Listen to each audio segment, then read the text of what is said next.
எதிர்த்து பேசினாதான் எதிர்கட்சின்னு ப்ரூவ் பண்ண முடியும்னு நினைச்சுக்கிட்டு பேசணும். எதிர்கட்சியை சேர்ந்த எதிர்கட்சி தலைவர் உள்ளிட்ட மாண்புமிகு உறுப்பினர்களுக்கும் வணக்கமும் நன்றியும். ஊரடிச்சு உலையில போட்டு ஊழல் மேல ஊழலா செஞ்சுக்கிட்டு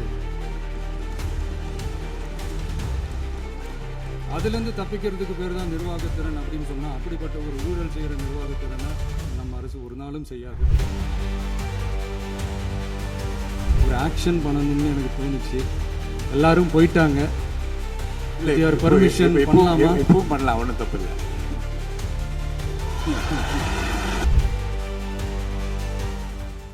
மாண்புமிகு முதலமைச்சர் அவர்கள்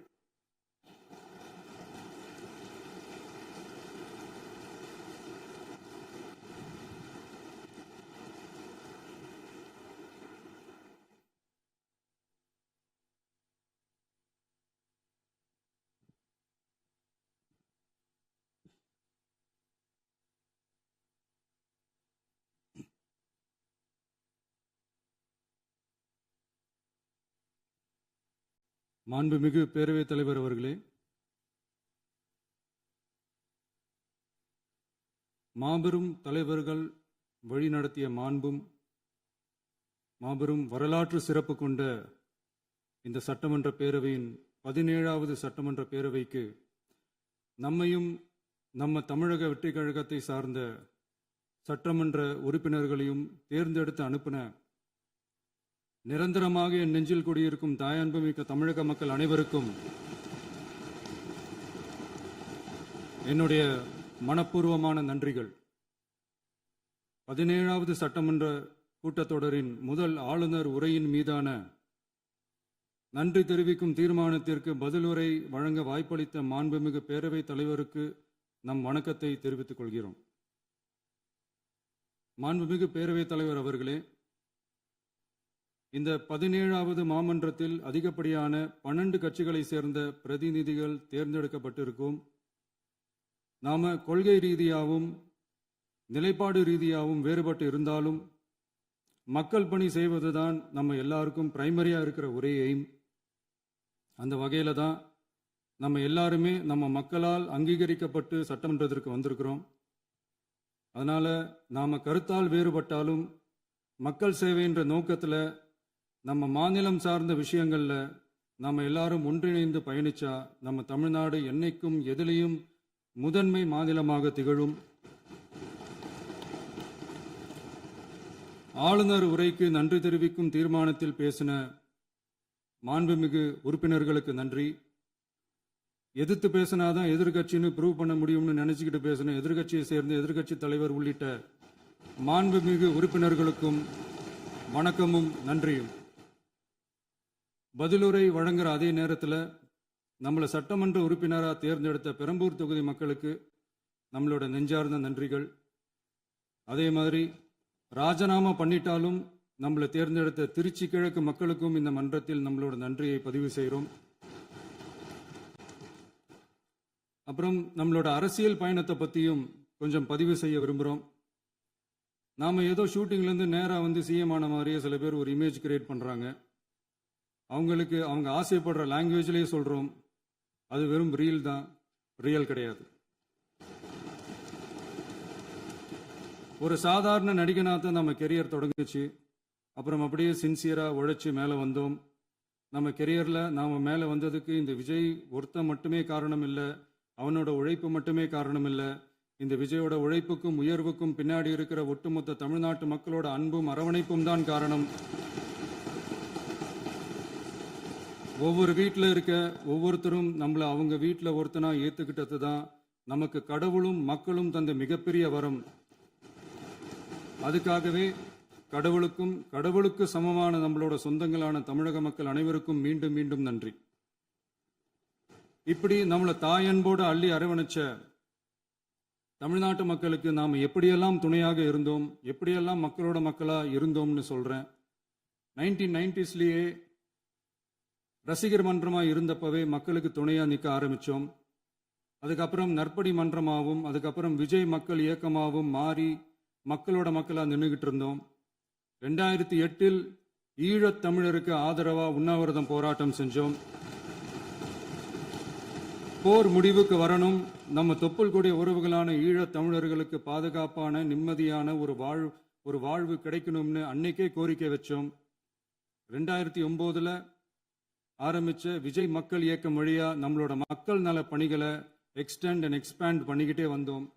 கல்விக்கு துணையா இருந்தோம், சோஷியல் சர்வீஸ் செஞ்சோம், வெள்ள நிவாரணத்துல துணையா இருந்தோம், கொரோனா காலத்துல மக்களுக்கு தோள் கொடுத்தோம். விலையில்லா விருந்தகம், குருதியகம், முட்டைப்பால் ரொட்டி திட்டம், விழியகம், பயிலகம், நூலகம், இப்படி பல வழியில மக்களுக்கு துணையா இருந்தோம். அப்புறம் நம்மளோட திரைப்படங்கள்ல நம்மளால முடிஞ்ச வரைக்கும் ஊழல் எதிர்ப்பை சொன்னோம், சமூக நீதியை சொன்னோம், கல்வியை பத்தி சொன்னோம், அரசியலை பத்தி சொன்னோம். அரசியலை பத்தி பேசுனதுனால நம்ம படங்கள் சந்திச்ச இது வரைக்கும் சந்திக்கிற பிரச்சனையை பத்தி எல்லாருக்குமே தெரிஞ்சதுதான். இது மட்டும் இல்லாம 2011 நாகப்பட்டினத்துல மீனவர் பிரச்சனைகளுக்கு ஆதரவா ஒரு பெரிய பொதுக்கூட்டம் நடத்தினோம். மீனவர்கள் மீதான தாக்குதலை கண்டிச்சு பேசி அதுல நம்மளோட எதிர்ப்பை பதிவு செஞ்சோம். 2017 ஜல்லிக்கட்டு போராட்டத்தில் தமிழர் பண்பாட்டு உரிமைக்கான நம்மளோட ஆதரவை தெரிவித்தோம். 2018 ஸ்டெர்லைட் போராட்டம், துப்பாக்கி சூட்ல பாதிக்கப்பட்ட நம்ம சொந்தங்களை நேரில் சந்திச்சு ஆறுதல் சொன்னோம். 2021 உள்ளாட்சி தேர்தலில் விஜய் மக்கள் இயக்க வேட்பாளர்கள் போட்டியிட்டு ஜெயிச்சாங்க. கல்வி விருது விழா நடத்தி சிறந்த மதிப்பெண் பெற்ற மாணவ மாணவிகளுக்கு ஊக்கத்தொகையும் பரிசும் கொடுத்தோம். 2024 தமிழக வெற்றி கழகத்தை ஆரம்பிச்சோம். ஆரம்பிச்ச உடனேயே CAA-வை எதிர்த்து அறிக்கை விட்டோம். அரசியல் கட்சி ஆரம்பிச்சு விழுப்புரம் மாவட்டத்தில் விக்கிரவாண்டியில நம்மளோட முதல் மாநில மாநாட்டிய வெற்றி கொள்கை திருவிழாவை நடத்தினோம். தந்தை பெரியார், பெருந்தலைவர் காமராஜர், அண்ணல் அம்பேத்கர், வீரமங்கை வேலுநாச்சியார், மக்கள் சேவகர் அஞ்சலை அம்மாள்னு நம்மளோட 5 கொள்கை தலைவர்களை அறிவிச்சோம். இந்தியாவிலே 2 பெண் ஆளுமைகளை கொள்கை தலைவர்கள் அறிவிச்ச ஒரே கட்சி நம்ம டிவிக்கு மட்டும்தான் என்ற பெருமையோடு அறிவிச்சோம். பெரியார் சொன்ன மாதிரியே அவர் சொன்னதுல நமக்கு ஏற்புடையதை மட்டும் எடுத்துக்கிட்டோம். அவரோட கடவுள் மறுப்பு கொள்கையில நமக்கு உடன்பாடு இல்லைன்னு ஓப்பனா அறிவிச்சோம். நமக்கு கடவுள் நம்பிக்கை உண்டுன்னு அறிவிச்சோம். யாரோட நம்பிக்கைக்கும் நாம் எதிரானவங்க இல்லைன்னு தெளிவா அறிவிச்சோம். பெண் கல்வி, பெண்கள் முன்னேற்றம், சமூக சீர்திருத்தம், சமூக நீதி, இப்படி பெரியாரோட கருத்துக்களை நிறையவே ஏத்துக்கிட்டோம்னு அறிவிச்சோம். அண்ணல் அம்பேத்கரோட சம வாய்ப்பு, சம நீதி, சமத்துவத்தை ஃபாலோ பண்ணுவோம்னு அறிவிச்சோம். பெருந்தலைவர் காமராஜரோட மதச்சார்பின்மையை ஏத்துக்கிட்டதோட அவரோட நேர்மையான நிர்வாகத்தையே ஒரு கொள்கையா ஏத்துக்கிட்டோம்னு அறிவிச்சோம். வீரமங்கை வேலு நாச்சியாரோட மண் மீட்பையும் சமூக நல்லிணக்கத்தையும் பின்பற்றுவோம்னு அறிவிச்சோம்.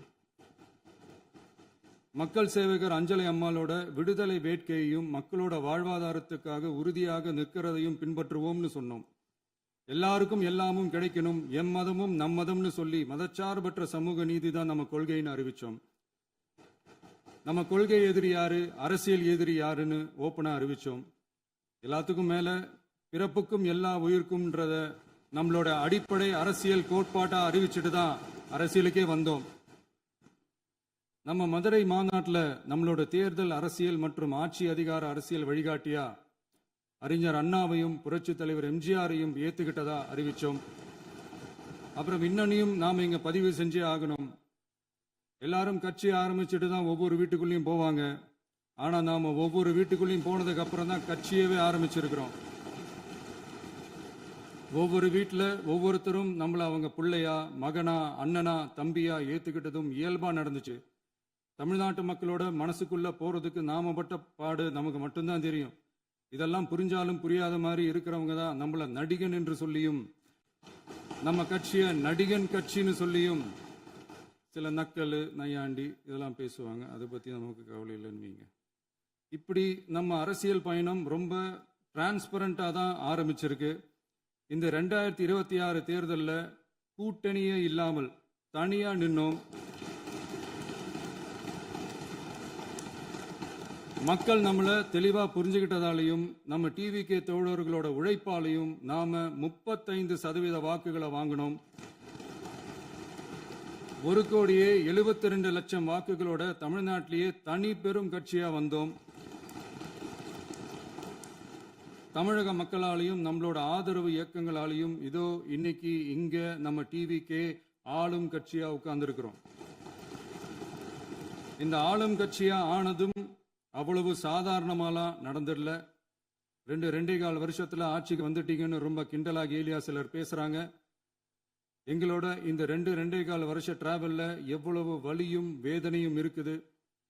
நம்மளோட மக்கள் சந்திப்புக்கே அவ்வளவு இடையூறு, அவ்வளவு தடைகள், ஊர் உலகத்துல யாருக்கும் இல்லாத ஒன்னா நமக்கு மட்டுமேன்னு தனியா ஸ்பெஷலா எக்ஸ்க்ளூசிவா நிறைய நிபந்தனைகள், நெருக்கடிகள், கட்டுப்பாடுகள், நம்மளை சந்திக்க வர்ற மக்களுக்கு சரியான பாதுகாப்பு இல்லாம, நம்ம கூட்ட நிகழ்ச்சிக்கு போதுமான பாதுகாப்பு இல்லாமன்னு இன்னும் வெளியே சொல்ல முடியாத நிறைய சூழ்ச்சிகள் எல்லாத்தையும் தாண்டி தான் நாம் இந்த இடத்துக்கு வந்திருக்கிறோம். But still miles to go. நம்ம டிராவல்ல எல்லாத்துக்கும் உச்சமா நம்மளோட சொந்தங்கள், நம்மளோட உறவுகள், 41 பேர் கரூர் சம்பவத்தில் இழந்த வேதனை எல்லாம் எப்படி சொல்றதுனே தெரியல. நம்ம மனசை விட்டு என்னைக்கும் அந்த வலியும் வேதனையும் நீங்கவே நீங்காது. அதுலயும் நம்ம மேலேயே பழி போட்ட கொடுமையெல்லாம் இருக்கும் பாருங்க, அதெல்லாம் வேற லெவலுங்க. என்னத்துக்கு அப்படியெல்லாம் செஞ்சாங்கன்னு தெரியல. அரசியல்னா இப்படியெல்லாம் கொடூரமா இருக்கணுமா என்ன? சரி விடுங்க. இந்த விஜய் இவனோட மக்களுக்காக எதையும் தாங்க தயாரா ஆகிட்டான். இவ்வளவு பெயின்ஃபுல்லான நம்ம பொலிட்டிக்கல் டிராவல்ல நம்மளோட மிகப்பெரிய ஆறுதலும் பலமும் என்ன தெரியுமா? என் நெஞ்சில் குடியிருக்கும் என்னோட தமிழ்நாட்டு மக்களும், என் உயிருக்கு உயிரான என்னோட தோழர்களும் தான். அவங்களோட பலத்தால தான்.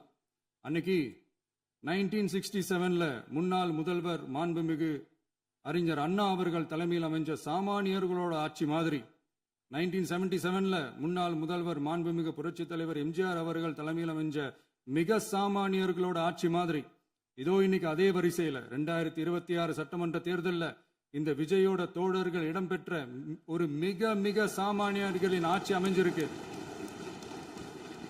வாகை சூடும் வரலாறு திரும்பி இருக்கிறது. இப்படி ஒரு தீர்ப்பை மக்கள் அளிச்சதுனால தான் தமிழக வரலாற்றில் ஒரு மகத்தான கூட்டணி ஆட்சியை நாம் அமைச்சிருக்கிறோம். இளைஞர்களால என்ன செய்ய முடியும், பெண்களால என்ன செய்ய முடியும்னு கேட்டவங்களுக்கான பதில் தான் இன்னைக்கு அமைஞ்சிருக்கிற நம்ம ஆட்சி. ஒரே ஒரு குடும்பம் மட்டும் முக்கியம்னு சொல்றது நம்மளோட ஆட்சி அதிகார அரசியல் இல்ல. தமிழ்நாட்டில் இருக்கிற ஒவ்வொரு குடும்பமும் முக்கியம்னு சொல்றது தான் நம்ம அரசியல். நம்மளோட ஆட்சி அதிகாரம் அதான் நம்மளோட மனசாட்சி உள்ள மக்கள் ஆட்சி.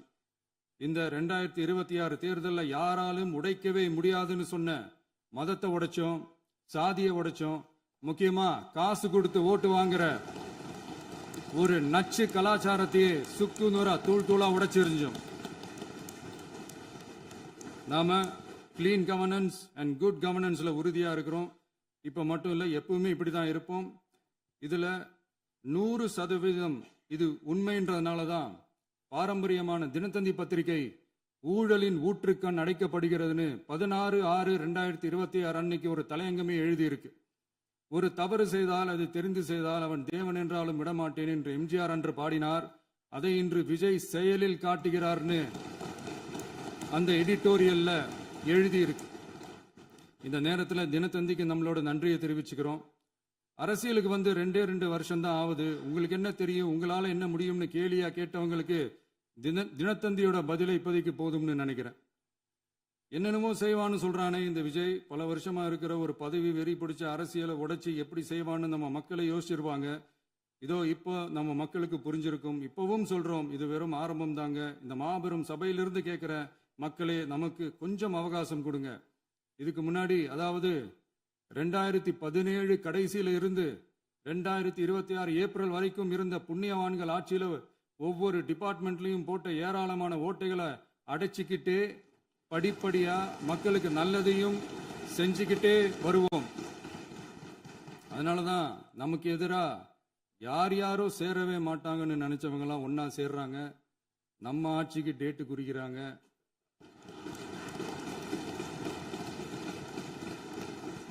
சரி, அவங்கள நம்ம மக்களே பார்த்துப்பாங்க, அதை விடுங்க. நாம ஆட்சிக்கு வந்து சரியா 40 நாள் ஆகுது. அதுக்குள்ள என்ன செஞ்சீங்கன்னு கேட்கிறாங்க. ஒரு லிஸ்ட் ஒன்று சொல்றேன் கேளுங்க. பெண்கள் பாதுகாப்புக்காக சிங்கப்பெண் சிறப்பு படை, 200 யூனிட் வரை கட்டணமில்லா மின்சாரம், போதைப் பொருள் ஒழிப்புக்காக தனிப்படை, குறுவை நெல் சாகுபடியை ஊக்குவிப்பதற்காக 134.83 கோடி சிறப்பு தொகுப்பு திட்டம், வழிபாட்டு தலம், ஸ்கூல், பஸ் ஸ்டாண்டுன்னு அதுக்கு பக்கத்தில் இருக்கிற 717 மதுபான கடைகள் மூடப்பட்டன. அங்க வேலையில் இருந்தவர்களுக்கு வேறு கடைகளில் வேலை. கவனிக்கப்படாமல் விடப்பட்ட அம்மா உணவகங்கள் புதுப்பிக்கப்பட்டன. பத்திரப்பதிவு துறையில் பகல் கொள்ளைக்கு ஃபுல் ஸ்டாப் வைக்கப்பட்டுள்ளது. வருகையில்லா ஆவண பதிவு முறை கொண்டுவர உத்தேசிக்கப்பட்டு செயல்பாட்டில் உள்ளது. அரசு மற்றும் தனியார் மருத்துவமனையில் ஸ்கேன் மையங்களில் கருவுறுவதற்கு முன் மற்றும் பின் ஏற்படும் தவறுகளை கண்காணிக்கவும், மருத்துவ நிறுவனம் முறைப்படுத்தும் சட்ட விதிகள் பின்பற்றப்படுகிறதா என கண்காணிக்கவும், மருத்துவ மற்றும் ஊரக பணிகள் இயக்கத்தின் பயன்பாட்டிற்காக 40 புதிய வாகனங்கள் வழங்கப்பட்டுள்ளது. கூட்டுறவு வங்கியின் ஏழை எளிய மக்கள் வாங்கிய கடனுக்கு முதல் முத்தாய்ப்பாக ரூபாய் 2045 கோடி தள்ளுபடி வழங்கி ஆணையிடப்பட்டுள்ளது. ஒன்றிய அரசிடம் கேட்டுக்கொண்டதற்கிணங்க கடந்த 2 வருடமாக நிறுத்தி வைக்கப்பட்ட இருந்த ஜல் ஜீவன் மிஷன் திட்டம் புதுப்பிக்கப்பட்டு ஜல் ஜீவன் மிஷன் திட்டம் 2.0 நடைமுறைக்கு கொண்டு வரப்பட்டுள்ளது.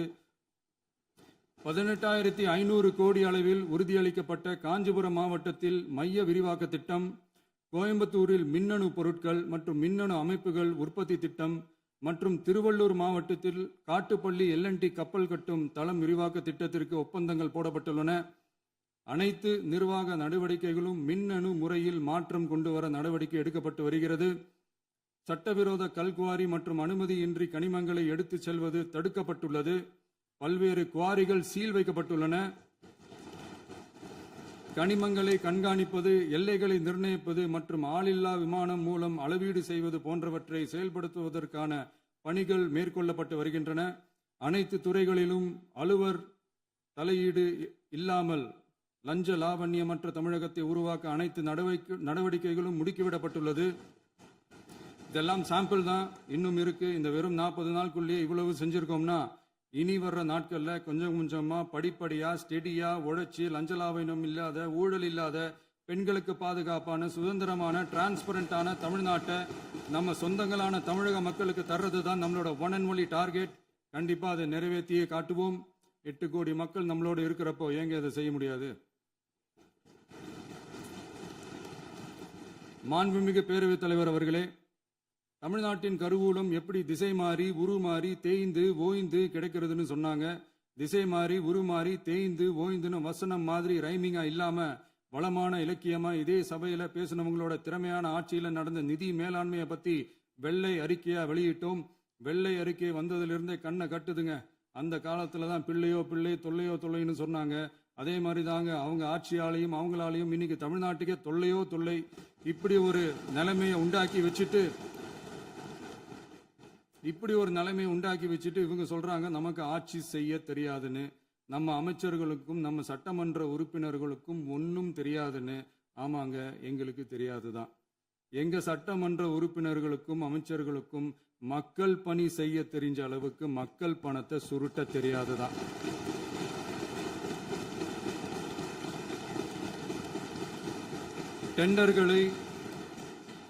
டெண்டர்களை முறைப்படுத்த தெரிஞ்ச அளவுக்கு அதோட ரேட்டை உயர்த்தி ஊழல் செய்ய தெரியாதுதான். பதவி உயர்வு வழங்கவும் பணி இடமாற்றம் கலந்தாய்வு நடத்தவும் தெரியுமே தவிர பதவி உயர்வுக்கும் பணியிட மாற்றத்திற்கும் பணம் பறிக்க தெரியாதுதான். புதிய பணியிடங்கள் உருவாக்க தெரியுமே தவிர அந்த பணியிடங்களை பணத்துக்கு விற்க தெரியாதுதான். கோயில்கள்ல நடக்கிற நிர்வாக சீர்கேட்டை தடுக்க நீங்க பேசுங்க, நீங்க கண்டிப்பா பண்ணுங்க. கோயில்கள்ல நடக்கிற நிர்வாக சீர்கேட்டை தடுக்க தெரியுமே தவிர கோயில் பணத்தை கொள்ளையடிக்க தெரியாதுதான். தங்கத்தை உருக்கி தாரை வார்க்க தெரியாதுதான். கனிம வளத்தை பாதுகாக்க தெரிஞ்ச அளவுக்கு கனிமத்தை வித்து கொள்ளையடிக்க தெரியாதுதான். அரசு வருமானத்தை அரசு கஜானாவுக்கு மாத்த தெரிஞ்ச அளவுக்கு அந்த பணத்தை தனிப்பட்ட கஜானாவுக்கு மடை மாத்த தெரியாதுதான். போதை கலாச்சாரத்தை தடுக்க தெரிஞ்சவங்களுக்கு போதை கலாச்சாரத்தை வளர்க்க தெரியாதுதான். நம்ம குடும்பத்தில் இருக்கிற பாட்டி, அம்மா, அக்கா, தங்கச்சி, குழந்தைங்களை, பெண்களை மதிக்க தெரிஞ்சவங்களுக்கு ஓசி பஸ், 1000 ரூபாய் கேஸு, இப்படிலாம் பேச தெரியாதுதான். எங்க உறுப்பினர்களுக்கும் அமைச்சர்களுக்கும் மக்கள் சேவை தெரிந்த அளவிற்கு சுயநல தேவையை செஞ்சிக்க தெரியாதுதான். அதனாலதான் சொல்றோம், எங்களை பார்த்து எதுவும் தெரியாதுன்னு சொல்றவங்களுக்கு சொல்றோம், இதெல்லாம் எங்களுக்கு தெரியாதுதான். உங்களை மாதிரி முறைகேடுகளை செய்யறத நாங்க தெரிஞ்சுக்கவும் போறதில்ல, தெரிஞ்சுக்கவும் ஆசைப்படல. அத கடைசி வரைக்கும் எங்களுக்கு தெரியாமலே இருந்துட்டு போகட்டும். அதனால நாங்களும் எங்க மக்களும் வெரி வெரி ஹாப்பி தான். மாண்புமிகு பேரவைத் தலைவர் அவர்களே, எதிர்ப்பவர்கள் எதிர்க்கட்சி என்பதற்காக எங்கள் ஆட்சி மீது 1000 பழி போடலாம். ஆனாலும் தமிழக மக்களுக்கு உண்மையை உணர்த்த வேண்டியது நம்மளோட கடமை. மின்வெட்டை பொறுத்தவரை தமிழ்நாடு மின்மிகை மாநிலமாக இருந்தாலும் கடந்த காலங்களில் ஏற்பட்ட நிர்வாக குளறுபடிகளும் மின்சார சாதனங்கள் மற்றும் மின் மாற்றிகளில் ஏற்படும் பழுதாலும் வேண்டுமென்றே சிலரின் நடவடிக்கைகளாலும் இந்த மின்வெட்டிற்கு காரணமாக உள்ளது. மின் விநியோக மீட்பு நடவடிக்கைகளை ஒருங்கிணைப்பதற்காக எதிர்பாராமல் இரவு நேரங்களில் ஏற்படும் மின் தடங்களை விரைந்து சரி செய்வதில் 10 உயர்மட்ட கண்காணிப்பு குழுக்கள் மற்றும் 125 சிறப்பு மின் தடை நீக்க ரோந்து வாகனங்கள் வழங்கப்பட்டு 24 மணி நேரமும் கண்காணிக்கப்படுகிறது. கூடுதலாக தற்போது 77 புதிய மின் தடை நீக்க மையங்களும் உருவாக்கப்பட்டுள்ளன. விரைவில் இந்த மின்வெட்டு நிலைமை அறவே நீக்கப்படும். மாண்புமிகு பேரவைத் தலைவர் அவர்களே, நம்ம விவசாயிகள் எல்லாரும் நம்மளை நல்லா புரிஞ்சுக்கிட்டு தமிழக வெற்றி கழகத்தை ஏத்துக்கிட்டாலும் எதிர்க்கட்சிகளோட தூண்டுதலால சில இடங்கள்ல சில போராட்டங்கள் நடக்குது. எதிர்க்கட்சிகள் என்னதான் சித்து வேலை செஞ்சாலும் விவசாய பெருமக்கள் எல்லாரும் நம்ம ஆட்சி அவங்களுக்கான ஆட்சி தான் நல்லா புரிஞ்சுதான் வச்சிருக்கிறாங்க. இந்த வருஷம் எல் நினோ விளைவா எப்பவும் இருக்கிறத விட இந்த டைம் மழை குறையுங்கிறதையும் நம்ம விவசாயிகள் உணர்ந்துதான் இருப்பாங்க. இருந்தாலும் நம்ம அரசு நம்ம விவசாயிகளோட வாழ்வாதாரத்துக்காக பக்கபலமாகவும் உறுதியாகவும் துணை நிற்கும்ங்கிறத தெரிவிச்சுக்கிறோம். நம்ம தமிழகத்தில் ஏற்கனவே நடந்த அதி அற்புதமான சூப்பரான நிர்வாக திறன் கொண்ட 50 வருஷ அரசியல் அனுபவம் கொண்ட 2.0, 3.0, 4.0 பல 0.0 மாடல் ஆட்சி நடத்த கனவு கண்டவங்களோட அட்டகாசமான ஆட்சிக்காரங்க பல்வேறு விதமான நிதி நெருக்கடியை நம்ம மக்களுக்கும் நமக்கும் பரிசா கொடுத்துட்டு போய் இருந்தாலும் கூட்டுறவு வங்கிகளின் மூலம் 75,000 வரை பயிர்கடன் பெற்று குறு சிறு இதர பெரு விவசாயிகளுக்கு 100% முழுமையான பயிர்கடன் தள்ளுபடியும் 75,000க்கு மேல் கடன் பெற்றவர்களுக்கு குறைந்தபட்சமாக 35,000 பண பயன் கிடைக்கும் அளவிற்கு மொத்தம் 14,43,504 விவசாயிகளுக்கு ரூபாய் 5,932.23 கோடி பயிர்கடன் தள்ளுபடி வழங்கப்பட்டுள்ளது. மாண்புமிகு பேரவைத் தலைவர் அவர்களே, நாம ஒன்றியத்தில் கூட்டுறவு கூட்டாட்சி, மாநிலத்தில் சுயாட்சி என்ற கொள்கையை கொண்டவங்க தான் ஏற்கனவே அறிவிச்சிருக்கிறோம். தற்போதைய ஒன்றிய அரசு சார்ந்த கட்சியுடன் அரசியலில் கொள்கை அளவில் நேர் எதிராக நிற்கிறவங்க தான் நாம. அதே சமயத்தில் எதுக்கெடுத்தாலும் கண்ணை மூடிக்கிட்டு ஒன்றிய அரசோட மோதல் போக்கை விரும்புறவங்க நாம இல்ல. நமக்கு எப்பவுமே தமிழகத்தின் வளர்ச்சி மட்டும்தான் முக்கியம். அதுக்காக நம்மளோட அரசியல் ரீதியான கொள்கைகளையோ மாநில உரிமைகளையோ கொஞ்சம் கூட விட்டு கொடுக்கவே மாட்டோம். அதுல ரொம்ப தெளிவாகவும் உறுதியாகவும் இருக்கிறோம். இனியும் இப்படித்தான் இருப்போம். அதுல ஒருபோதும் மாற்றமே இருக்காது. அதனால இதுல யாரு திசை திருப்ப வேலையில் ஈடுபட்டாலும் அவங்க எல்லாரும் மக்கள் மத்தியில் தோற்பது உறுதி. எனவே நம்ம மக்களுக்கோ சிறுபான்மை சகோதரர்களுக்கோ நம்ம ஆதரவு இயக்கங்களுக்கோ எந்தவித சந்தேகமும் வேண்டாம். நாம் யாரோட டீமும் இல்ல. நாம எப்பவுமே பியூரான பீப்புள்ஸ் டீம். இன்னும் சொல்ல போனா நாம secular team, social justice team. மாண்புமிகு பேரவைத் தலைவர் அவர்களே, அரசு விழாக்கள், கல்வி நிறுவனங்கள் மற்றும் பல அதிகாரப்பூர்வ நிகழ்ச்சிகளோட தொடக்கத்தில் நம்ம தமிழ்தாய் வாழ்த்த பாடுறது தான் வழக்கமா இருக்கு. தமிழ்தாய் வாழ்த்த பொறுத்த வரைக்கும் நம் அரசு இதுல நம்மளோட உறுதியான நிலைப்பாட்டை ஒன்றிய அரசுக்கு மிக தெளிவா தெரிவிச்சிருக்கு. அது இல்லாம இதில் மாநில அரசின் கொள்கைக்கு ஏற்ப ஒன்றிய அரசின் அறிவிக்கையில் திருத்தம் மேற்கொள்ள கோரிக்கையும் விடுக்கப்பட்டுள்ளது.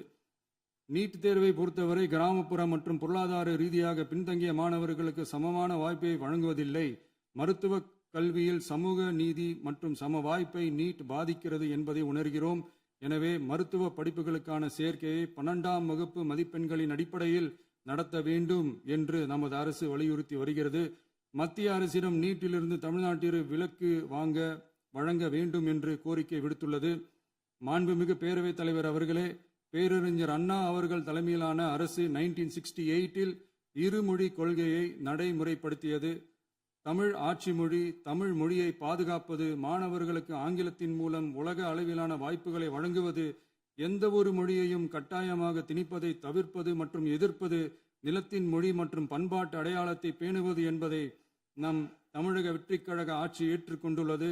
எனவே தமிழ்நாட்டில் தமிழ் ஆட்சி மொழி மற்றும் இருமொழி கொள்கை என்பதில் நமக்கு மாற்று கருத்தே இல்லை.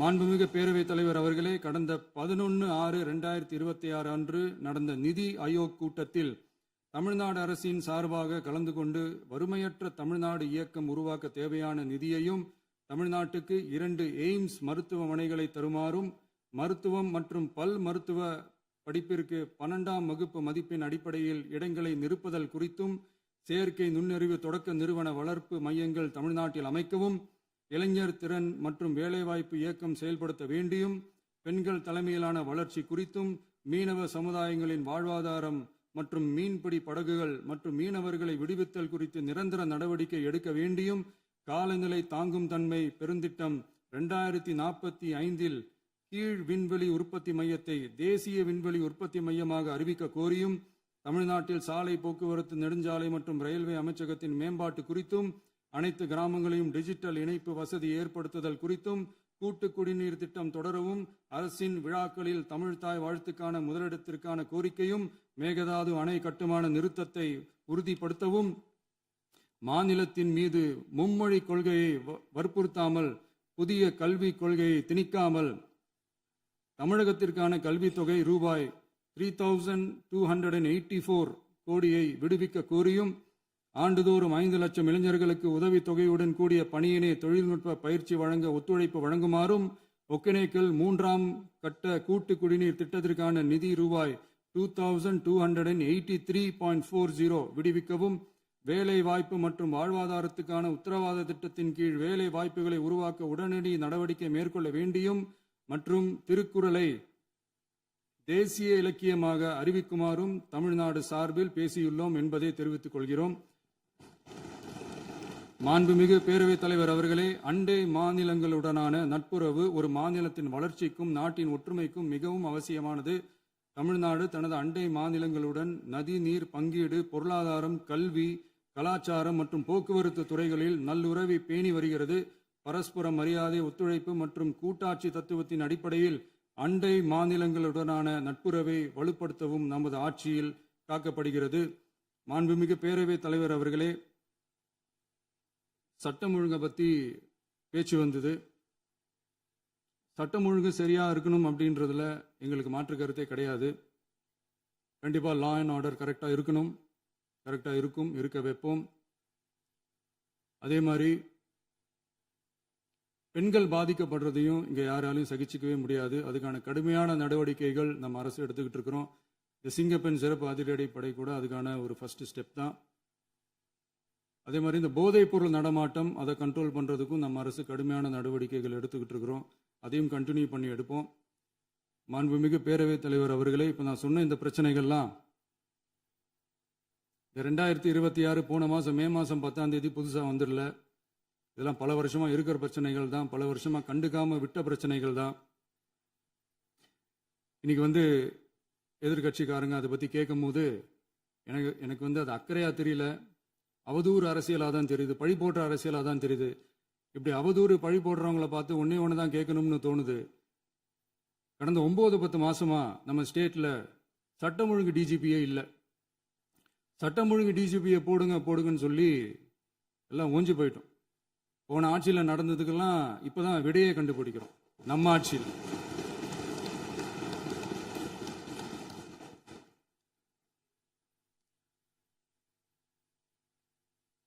இந்த போதைப் பொருள் நடமாட்டம்லாம் தாறுமாற அப்படியே பரவி கொட்டி கிடக்குது. இதெல்லாம் இனிஷியல் ஸ்டேஜ்லயே யார் கண்ட்ரோல் பண்ணியிருக்கணும்? போலீஸ் டிபார்ட்மெண்ட் அப்போ யார் கையில் இருந்தது? இத்தனை கேள்வி நம்மளை பார்த்து கேட்குறாங்களே, ஒரே ஒரு கேள்வி தான் நான் கேட்கணும்னு தோணுது. போலீஸ் டிபார்ட்மெண்ட்டை கையில் வச்சுக்கிட்டே பிகினிங்லேயே இனிஷியல் ஸ்டேஜ்லேயே இந்த போதைப் பொருள் நடமாட்டத்தை ஏன் கண்ட்ரோல் பண்ணலை? மனசாட்சி உள்ளவங்க இந்த பிரச்சனையெல்லாம் ஏன் நடக்குதுன்றது அவங்களுக்கே நல்லா தெரியும். இன்னைக்கு வந்து சட்டம் ஒழுங்கை பத்தி கேள்வி கேட்கக்கூடாதா அப்படின்னா தாராளமா கேட்கலாம். இது ஜனநாயக அரசு, மன்னராட்சிலாம் கிடையாது, மனசாட்சி உள்ள மக்களாட்சி. அதனால கேள்வி கேட்கலாம், எல்லாருக்கும் எல்லா உரிமையும் உண்டு. விமர்சனம் செய்யலாம், எல்லாருக்கும் எல்லா உரிமையும் உண்டு. ஆனா நம்ம ஆட்சியில் என்ன நடவடிக்கைகள் எடுத்திருக்கோன்றது தெரிஞ்சுக்கிட்டு அதுக்கேற்ற மாதிரி ஒரு நடுநிலையா பேசுனீங்கன்னா கொஞ்சம் நல்லா இருக்கும். சட்டம் ஒழுங்கை பத்தி யாருக்கு என்ன யோசனை இருந்தாலும், மக்கள் நலனுக்காக யாருக்கு என்ன யோசனை இருந்தாலும் அதை தாராளமாக சொல்லலாம். நம்ம அரசு அது காது கொடுத்து கேட்கும். ஆனா நம்ம அரசனுடைய நிர்வாகத்திறன் அதை பத்தி பேசுறவங்களுக்கு இந்த ஊரடிச்சு உலையில போட்டு ஊழல் மேல ஊழலா செஞ்சுக்கிட்டு அதுல இருந்து தப்பிக்கிறதுக்கு பேர் தான் நிர்வாகத்திறன் அப்படின்னு சொன்னா, அப்படிப்பட்ட ஒரு ஊழல் செய்யற நிர்வாகத்திறனை நம்ம அரசு ஒரு நாளும் செய்யாது. பொட்டி பெட்டியா பணத்தை வச்சுக்கிட்டு, பெட்டியை வச்சு எல்லாம் செஞ்சுக்கிட்டு, போதைப் பொருள் பாதுகாவல் கழக மாடல் அரசாங்கம் செஞ்ச ஒவ்வொரு ஊழலா வெளியில வந்துகிட்டு இருக்கு. டாஸ்மாக்ல அது என்னப்பா அது பேரு, பார்ட்டி ஃபண்ட், கட்சி நிதி அப்படின்ற பேர்ல அடிச்ச கொள்ளையெல்லாம் ஒண்ணா இப்போ கவர்மெண்டோட கஜானாவுக்குள்ள கொண்டு சேர்த்துக்கிட்டே இருக்கிறோம். உட்கார். இப்போது மாண்பு முதலமைச்சர் அவர்கள் பேசலாம்.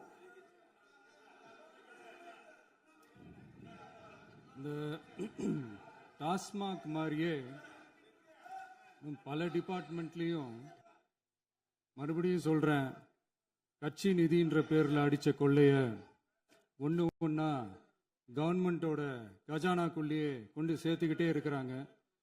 இப்பவும் சொல்றேன், மக்கள் பணத்துல இருந்து ஒரு பைசா கூட தொடமாட்டோம், தொடவும் விடமாட்டோம், தொட்டா விடமாட்டோம், இதுக்கு முன்னாடி தொட்டவங்களையும் விடமாட்டோம்.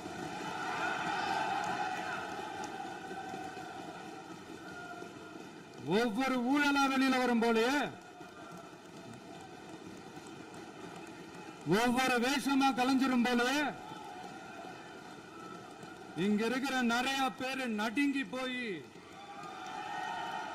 இதுல நம்ம மேல அவதூறு வேற. இப்ப புதுசா ஒரு வெப்பன் ஒண்ணு கொண்டு வந்திருக்காங்க. அது என்ன தெரியுமா? அவங்க தயவால தான் நம்ம ஆட்சி நடக்குதாம். மக்கள் தயவால இந்த ஆட்சி நடந்துகிட்டு இருக்கு. மனசாட்சி உள்ள சக்திகளோட ஆதரவால இந்த ஆட்சி நடந்துகிட்டு இருக்கு. நாங்க தான் அனுப்பி வச்சோம் அப்படின்றாங்களே. அனுப்பி வச்சவங்களுக்கு மினிஸ்ட்ரியில இடம் கொடுத்தா ஏன் கதறீங்க? ஏன் இவ்வளவு கோவம்? ஏன் இவ்வளவு கதறல்ஸ்? இதுல இன்னொரு முக்கியமான விஷயம், மார்க்சிஸ்ட் கம்யூனிஸ்ட் கட்சி நமக்கு ஆதரவு கொடுத்தது சுயேட்சையா எடுத்த முடிவுன்னு சொல்றாங்க. அதே மாதிரி இந்திய கம்யூனிஸ்ட் கட்சி நமக்கு ஆதரவு கொடுத்தது சுயேட்சையா எடுத்த முடிவுன்னு சொல்றாங்க. இதுல எங்க இருந்து நாங்க தான் அனுப்பி வச்சோம்னா புரியலையே. மக்களுக்கு நல்லா புரியும், எல்லாத்தையும் தெளிவா பார்த்துக்கிட்டு இருக்கிறாங்க.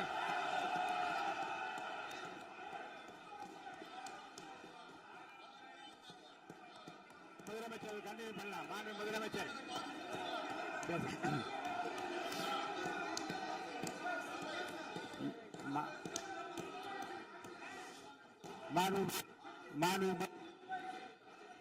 முதலமைச்சர் கண்டினியூ பண்ணலாம். நீங்க கண்டினியூ பண்ணலாம்.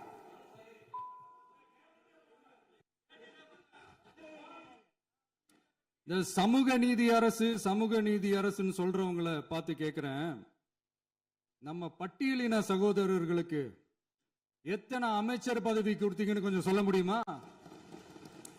ஆனா நம்மளுடைய அரசுல 8 அமைச்சர் பதவிகள் யாருக்கு? நம்ம பட்டியலின சகோதரர்களுக்கு. எல்லாம் நம்ம அண்ணன், நம்ம தம்பி, நம்ம தங்கச்சிங்க. அண்ணல் அம்பேத்கர் அவர்களுடைய கிட்டத்தட்ட 100 ஆண்டு கால கனவு இப்ப நிறைவேறி இருக்கு. நான் ஏன் கொஞ்சம் சவுண்டா பேசுறேன் அப்படின்னா அவங்களுக்கு கேட்கணுன்றதுக்காக, தப்பா எடுத்துக்காது. அதே மாதிரி பெண்களோட பாதுகாவலர் நாங்க தான் அப்படின்னு சொல்லிக்கிறவங்களை கேட்கிறேன், எத்தனை பெண்களுக்கு அமைச்சர் பதவியில இடம் கொடுத்தீங்க கொஞ்சம் சொல்ல முடியுமா? எங்க அரசுல 4 சகோதரிகளுக்கு அமைச்சர் பதவி கொடுத்திருக்கிறோம்.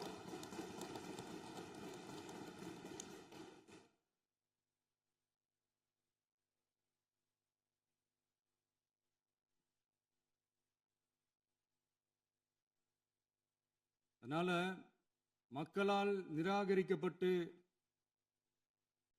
மக்களால் அகற்றப்பட்டவங்களுக்கு ஒன்னே ஒன்று சொல்லிக்கிறோம், தப்பே செய்ய மாட்டோம், ஊழலே செய்ய மாட்டோம், நேர்மையா தான் இருப்போம், நியாயமா தான் இருப்போம் அப்படின்னு சொல்றவங்களால மட்டும்தான் கூட்டணி ஆட்சி அமைக்க முன்வரும். ஆட்சியிலையும் பங்கு, அதிகாரத்திலையும் பங்கு கொடுக்க முன்வரும். ஊழல்லையே ஊறி போனவங்களால இந்த கூட்டணி ஆட்சியோ, ஆட்சியிலையும் பங்கோ, அதிகாரத்திலையும் பங்கு கொடுக்க முன்வராது. மெஜாரிட்டி இருந்தாலும் தரமாட்டாங்க, மெஜாரிட்டி இல்லைனாலும் தரமாட்டாங்க. கேட்டா ரெடிமேடா ஒரு பதில் ஒண்ணு வச்சிருப்பாங்க, கூட்டணி ஆட்சியை மக்கள் விரும்ப மாட்டாங்கன்னு. அதே மக்கள் தான் இப்ப அவங்கள பார்த்து சிரிக்கிறாங்க. நான் பதவியேற்ற அன்னைக்கு கொஞ்சம் டைம் அவகாசம் கேட்டேன். எதுக்கு கேட்டேன்? நிதி நிலைமைலாம் கொஞ்சம் மோசமா இருக்குது, அதெல்லாம் கொஞ்சம் சரி செஞ்சுக்கிட்டே படிப்படியா கொஞ்சம் கொஞ்சமா நான் கொடுத்த வாக்குறுதிகள்லாம் செயல்படுத்துவேன், அதுக்காக கொஞ்சம் டைம் அவகாசம் கேட்டேன். நான் ஏதோ வேற எதுக்காகவோ வேற யாருக்காகவோ ஏதோ அவகாசம் கேட்ட மாதிரி. அடுத்து இங்க சபையில இல்லாதவங்களை பத்தி பேச வேண்டாம்னு நினைக்கிறேன்.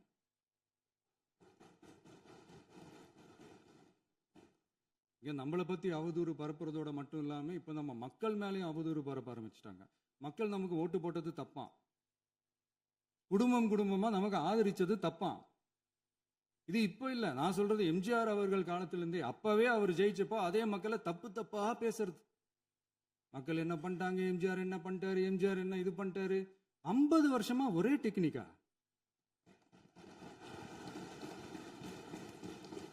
டெக்னாலஜி எல்லாம் மாறி வேற எங்கேயோ போயிட்டு இருக்கு பஸ். இதுல கொஞ்சம் டெக்னிக்காச்சும் கொஞ்சம் மாத்தினா கொஞ்சம் நல்லா இருக்கும்.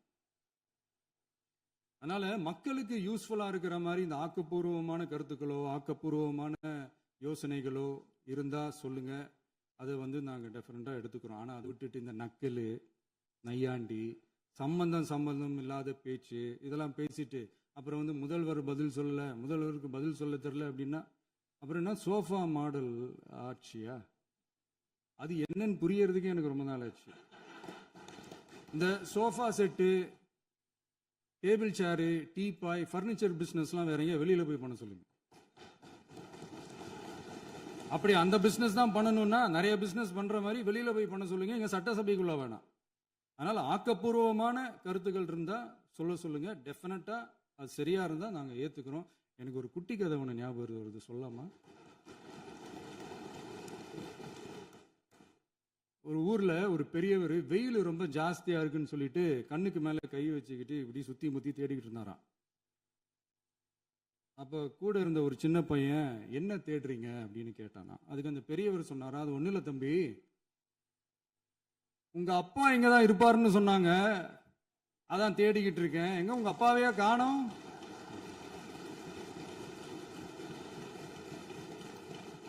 இல்ல அந்த எங்களுக்கும் நக்கலா நையாண்டியா சம்பந்தம் இல்லாத குட்டி கதை இதெல்லாம் எங்களுக்கும் பேச தெரியும். அந்த கதையில பெரியவர் அப்படி சொன்னாராம், தப்பா எடுத்துக்காதீங்க. அந்த கதையில பெரியவர் அப்படி கேட்டாராம். அதனால யாரும் இங்க டென்ஷன் ஆக வேணாம். அதனால இன்னொரு இந்த என்னுடைய உரையை முடிக்கிறதுக்கு முன்னாடி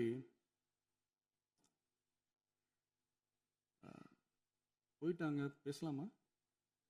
நிறைய உங்க கருத்துக்களை நீங்க முழுமையாக மன நிறைவோடு பேசலாம். டிவியில் பார்த்தோம். சரி, அதான் 5 நிமிஷம் பேசுனதுக்கே கொளத்தூரி இந்த ஆட்டம் அடிச்சு பேசுனா அப்புறம் என்ன பண்றது? கடைசியா நான் இந்த உரையை முடிக்கிறதுக்கு முன்னாடி ஒரு முக்கியமான ஒரு விஷயம் பத்தி சொல்லணும். ஆளுநர் உரை அன்னைக்கு இந்த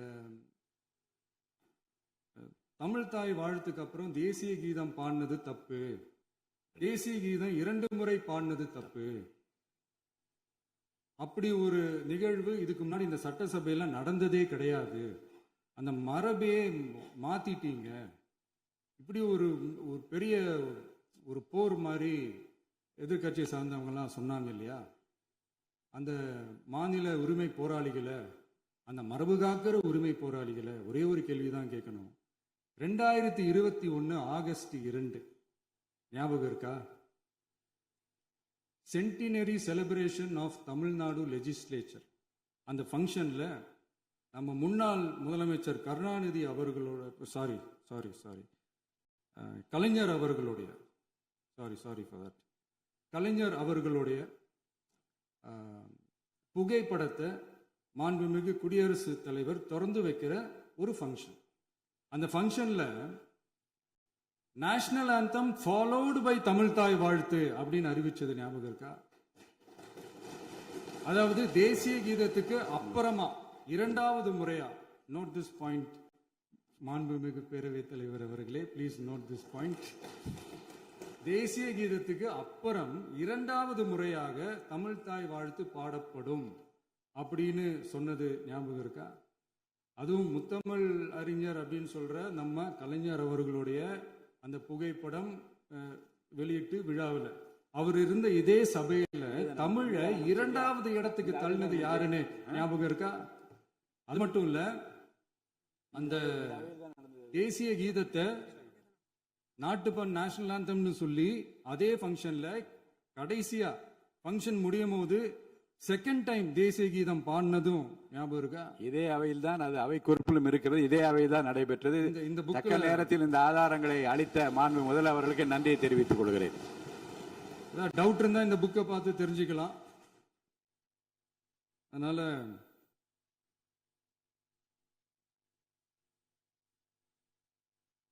இதெல்லாம் கேட்டா என்ன சொல்லுவாங்கன்னா, அது ஜனாதிபதி கலந்துகிட்ட ஃபங்க்ஷன், அதெல்லாம் அப்படிதான், அதெல்லாம் கண்டுக்க கூடாது அப்படின்னு சொல்லுவாங்க.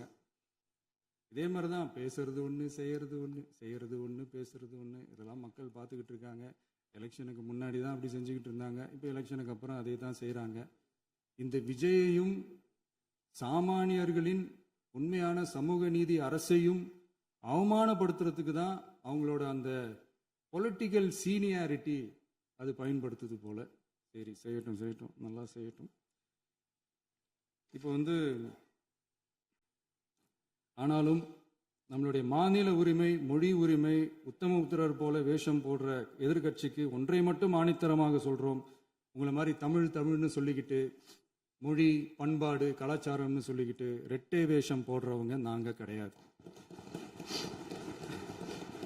உலகெங்கும் வாழும் என் தமிழ் சொந்தங்களுக்கு நம்முடைய உத்தரவாதம் தமிழ் தான் எங்க உயிர் நாடி அப்படின்றத மறக்க மாட்டோம்.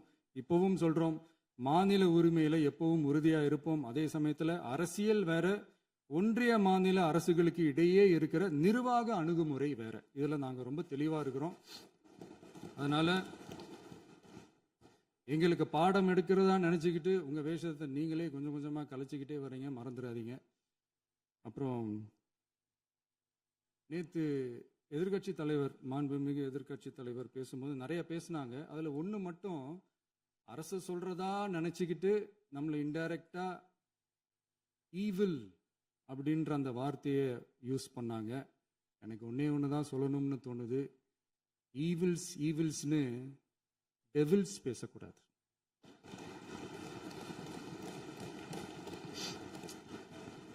அவங்க இருந்திருந்தா ஒரு ஆக்ஷன் பண்ணணும்னு எனக்கு தோணுச்சு. எல்லாரும் போயிட்டாங்க. பர்மிஷன் பண்ணலாமா? இப்பவும் பண்ணலாம், ஒன்றும் தப்பு இல்லை.